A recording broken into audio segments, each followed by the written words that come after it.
Now here's how you can delete a downloaded app history on the iPhone, and let's get started. So on the iPhone, what you have to do is to open up the App Store where all of your settings and everything is located. Then tap on your profile, which is part of the App Store, like that. It is like your profile picture in it, and then go to the Apps section. You can go to the apps again and see all of the installed apps of your phone.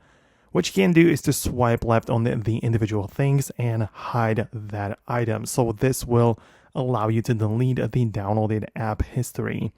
You can also go to the not on this iPhone and perform the very same things for the apps which you used to, or you downloaded them on like another device, for example, on the iPad. And you also have like the purchase history right there, part of the account, but that's a bit different as this is gonna only show the history of the purchases, even for like free apps and stuff. So it's a different thing, but in here you cannot really delete that. So that's how it works. Most definitely let me know in the comments if you managed to do what you wanted. Thanks a lot for watching, and I'll catch you later in the next tutorials.